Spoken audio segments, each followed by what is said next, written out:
Sa mga bibiyahe ngayong gabi pa South, silipin natin ang sitwasyon sa South Luzon Expressway.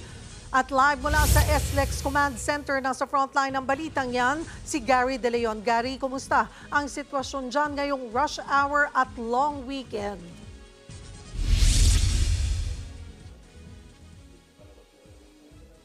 Cheryl, sa ngayon mabagal na daloy ng trapiko ang nararanasan dito sa South Luzon Expressway. Pagpasok pa lang ng Nichols Toll Plaza sa southbound lane ng South Luzon Expressway sa bahagi ng Pasay, random na ang pagbagal ng daloy ng trapiko. Mabagal na usad din na daloy ng masasakyan sa Bikutan at Sukat Toll Plaza patungo ng Alabang. Ito ay dahil sa masasakyang bumabara sa mga interchange patungo ng mga sementeryo. Nasa 358,000 na sasakyan ang regular na dumaraan sa SLEX sa araw-araw. Aasahan daw na lalo pa itong madaragdagan lalo't long weekend dahil sa undas. Para makatulong maibisan ng traffic, binuksan ng SLEX sa mga bagong gawang kalsada. Kaya nasa 6 na linya na ng expressway ang nadaraanan.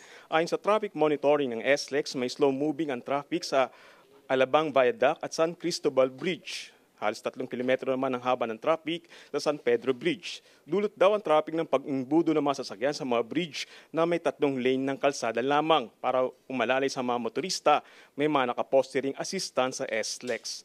Sa ngayon, Cheryl, paalala lamang ng SLEX mates yung mga kababayan nating motorista ay siguraduhin may laman ang kanilang mga RFID, lalo na pagpasok nila sa mga toll plaza. Cheryl. Maraming salamat, Gary De Leon.